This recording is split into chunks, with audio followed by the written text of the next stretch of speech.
दोस्तों, स्वागत है आप लोगों को मेरे चैनल पे। मैं ड्रीम डी कोड को बहुत ही अहमियत देती हूँ। क्यों देती हूँ? क्योंकि मैं अपनी लाइफ के दो सिचुएशन को, दो ड्रीम को डी कोड नहीं कर पाई। हर ड्रीम को डी कोड करना इतना ज़रूरी नहीं समझी या ड्रीम को समझ नहीं पाई, तो फिर समझने को कोशिश नहीं की तो बहुत ज़्यादा ज़ोरदार झटका मिला। मुझे इमोशनल ट्रॉमा पे गुजरना पड़ा और मेरे ज़िंदगी को झकझोर करके रख दिया। और मेरे लाइफ का वो दो इंसिडेंट मेरे लाइफ को, मेरे इमोशन को, मेरी ज़िंदगी को उथल पुथल कर दिया। ठीक है, इसीलिए ड्रीम डी कोड को मैं बहुत ज़्यादा अहमियत देती हूँ। हालांकि मुझे इस वीडियो पे ज़्यादा लाइक नहीं मिलते हैं, ऐसे भी मुझे बहुत ज़्यादा लाइक नहीं मिल रहे हैं, मेरे चैनल को इतना ज़्यादा बढ़ावा नहीं मिल रहा है, क्योंकि मैं दूसरों की तरह शुगर कोटिंग बातें नहीं कर रही हूँ, क्योंकि मैं इस तरह फ्लावरिंग बातें नहीं कर रही हूँ, कलरफुल नहीं बता रही हूँ, क्योंकि ये कलरफुल जर्नी है ही नहीं। हर ट्विन फ्लेम, हर डिवाइन फेमिनाइन ये देख रहे हैं, बस उतार चढ़ाव भी है, कांटे ही है, तलवार की धार जैसा है। ठीक है, खून के आंसू रो रहे हैं, तो भाई यहाँ कहाँ से मैं फूल, मैं चांद सूरज ला के मैं ना रोमांटिक कहानी सुनाऊँ।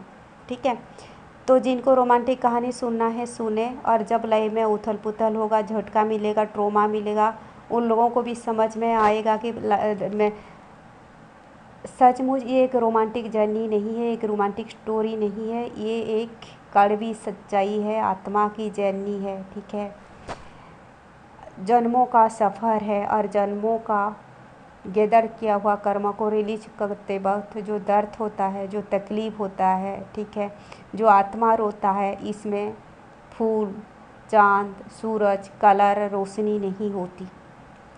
हालांकि अंत अच्छा होता है, और वो अंत मैंने अब तक नहीं देखा और कुछ लोगों ने नहीं देखा। तो मैं जिस रास्ते पे चल रही हूँ मैं उसका ही वर्णन करूँगी। मैंने पत्थर कांटे देखा है, मैंने उसकी ही बातें करूँगी। ठीक है, तो लोगों को मेरे चैनल कलरफुल नहीं लगता और लोग सपोर्ट नहीं करते, और जितना भी सब्सक्राइबर है उनमें भी कुछ चंद लोग लाइक करते हैं, इसीलिए मेरे को कुछ अफसोस नहीं है, क्योंकि मैं झूठ नहीं बोल रही हूँ। मैं प्रैक्टिकली जो महसूस कर रही हूँ वो चीज़ें मैं चैनलाइज्ड कर रही हूँ। ठीक है, ना ही मेरे को किसी को इम्प्रेस करना है, मैं बस मेरे आने वाले, मेरे पीछे आने वाले लोगों को, जो लोग भी मेरे चैनल फॉलो कर रहे हैं, मेरे पीछे आ रहे हैं, इस कड़वी सच्चाई पता चले कि ये कोई रोमांटिक कहानी नहीं है, कोई रोमांटिक फिल्म नहीं है। ठीक है, ये आत्मा की जर्नी है, आत्मा को साफ़ सुथरा रखनी है, अंधकार से लाइट की ओर आनी है, अज्ञानता से ज्ञान की ओर आनी है। ठीक है, माया से ईश्वर की ओर आनी है। उसके चलते आपको लाइफ में जो कुछ भी खोना पड़े, खून का आंसू रोना पड़े, आपके पैरों को कांटे चुभे, ये यात्रा सच है, ये यात्रा क्रूएल है, ये यात्रा कठिन है। ठीक है, ये चीज़ें मैंने महसूस किया है। मैंने अब तक ना ट्विन का प्यार देखा, ना परिवार का प्यार देखा, ना ट्विन को एज ए डिवाइन सोल महसूस किया। मैंने बस ईश्वर को महसूस किया है, मैंने ईश्वर की कृपा देखी है, मैंने स्पिरिचुअलिटी की पावर देखी है, और मैं स्पिरिचुअलिटी की बातें करती हूँ, मैं सच्चाई की बातें करती हूँ, मैं इंट्यूशन की बातें करती हूँ, मैं ड्रीम डिकोड की बातें करती हूँ, क्योंकि मैं ड्रीम डिकोड ना कर पाने का जो गम, जो कड़वाहट, जो उथल पुथल मैंने देखा है, मैंने जो चीज़ें देखा है, मैंने उसी की बातें करती हूँ। मुझे मेडिटेशन आती है, मैं मेडिटेशन की बातें करती हूँ। मुझे हीलिंग आती है, मैं हीलिंग की बातें करती हूँ। ठीक है, जिन चीज़ों से मुझे फ़ायदा हुआ है मैं उसी चीज़ों की बातें करती हूँ। मैंने ट्विन का प्यार नहीं देखी, मैंने ट्विन का धोखा देखा है, मैंने ट्विन का साजिशें देखी है, मैंने ट्विन का मैनिपुलेशन देखा है, और मैंने वही बोलती हूँ। ठीक है, और मैंने ये भी बोला है कि जो पर्सन ने 1% या 0 नहीं दिया, उसी के लिए एनर्जी लुटाते लुटाते, अनकंडीशनल लव देते देते मैंने अपने परिवार के प्यार खोया, मैंने अपनों को खोया है, मैंने बहुत कुछ खोया है, ये सच है। और इसीलिए मेरा मैसेज है हर डिवाइन फेमिनाइन को, थोड़ा अपने परिवार की भी और देखो, जिन्होंने आपको जन्म दिया है, परवरिश किया है। ठीक है, आप लोग भी थोड़ा प्रैक्टिकल बनिए।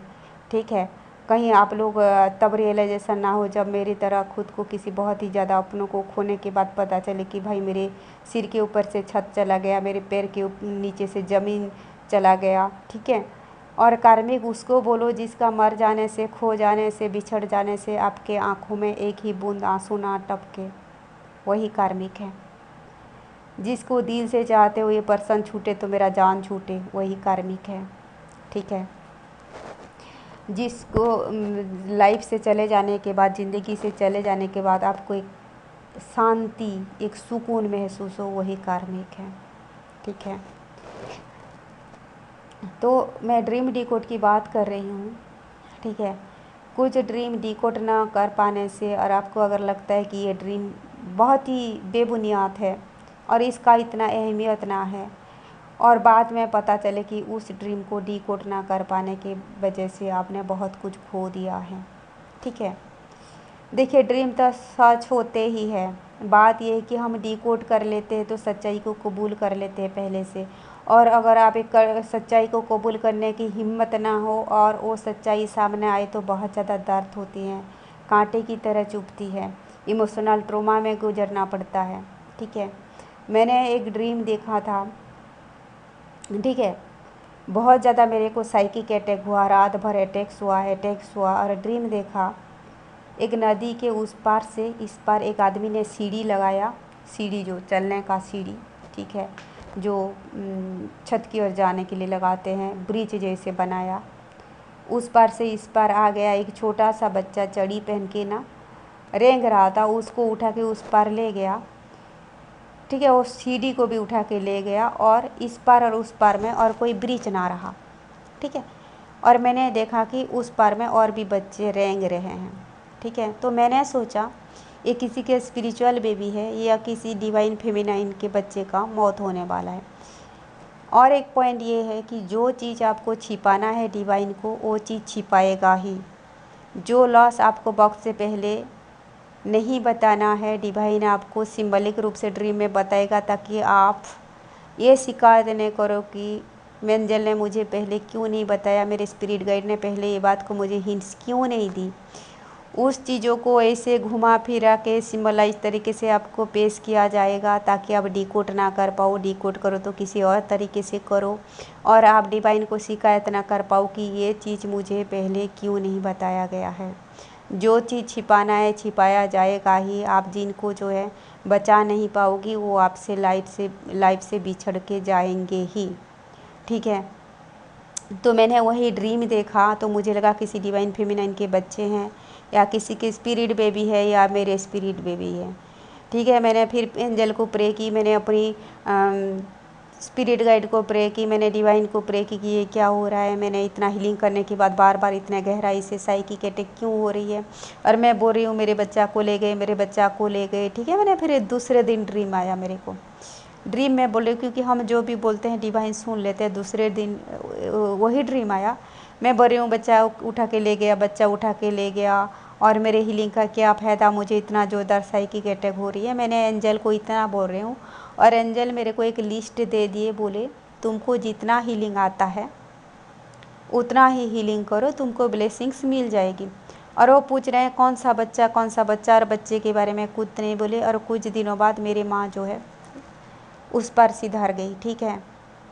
बीमार नहीं थी, कुछ नहीं थी, बिल्कुल चलती फिरती थी। ठीक है। उनका जो है कल जो है उनका श्राद्ध हुआ। ठीक है। आज 13वीं दिन है उनके। तो ये मैं इसीलिए मतलब ये मैसेज डिलीवर कर रही हूँ ताकि आप लोगों को भी किसी ऐसे इमोशनल ट्रॉमा में ना गुजरना पड़े। वक्त से पहले अपनों का कदर कीजिए। अपनों का मतलब मैं यहाँ पेरेंट्स का बात बोल रही हूँ। ठीक है। पेरेंट्स कार्मिक नहीं होते, वो लोग अपनी लेवल में अपनी चेतना के स्तर पर आपकी भला चाहते हैं। इसका मतलब मैं ये नहीं बोल रही कि उनके सामने झुक जाओ, किसी भी पार्टनर को शादी कर लो, नहीं।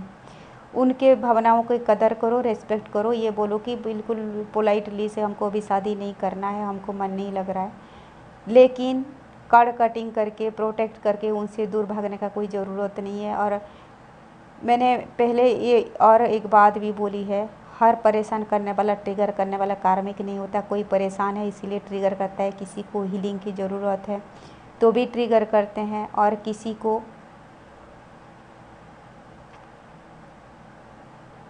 पॉजिटिविटी चाहिए होते हैं उसी वो भी आपको ट्रिगर करते हैं। किसी को एवेकन होना होता है, कोई एवेकन हो रहा है, कोई स्पिरिचुअल बनना चाहता है वो भी आपको ट्रिगर करते हैं, फॉलो करते हैं। उनके मतलब फॉलो करने का तरीका अलग अलग है, क्योंकि उन लोगों को वही रास्ता, वही भाषा, वही लैंग्वेज मालूम है।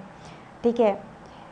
तो मेरी माँ की स्पिरिचुअल अवेकनिंग हो रही थी। आप लोगों ने सुना होगा ट्विन फ्लेम की फैमिली में भी अवेकनिंग होती है। ट्विन फ्लेम लोगों की अवेकनिंग के बाद आम सोल को भी अवेकनिंग होती है, कार्मिक का भी अवेकनिंग होती है। कार्मिक के बहुत बाद में होती है, जब उनको कर्मा मिलता है, हिट करते हैं, तो वो अपनी जो है गलती को रियलाइज़ करते हैं, तब उनको अवेकनिंग होती है। बहुत बात की बात है। ठीक है।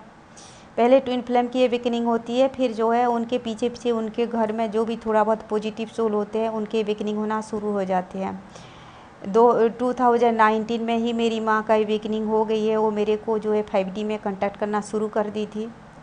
ठीक है। मैंने बहुत ही स्लो बरती, मेरे को पता होना चाहिए। मैंने जैसे ट्विन ट्विन बोल के ना लोग दिमाग को इतना उलझा देते कि आदमी को परिवार नहीं दिखता, अपने लोग नहीं दिखते। ठीक है। ये नहीं दिखते कि हमें ये परिवार ने मेरे लाइफ को इस कदर तक आने के लिए कितना योगदान दिया। हालांकि उनके पैसों से, उनके परवरिश से हम इस कदर तक आए हैं। हम बैठ के मेडिटेशन करके हीलिंग किए, क्योंकि परिवार ने अनाज दिया,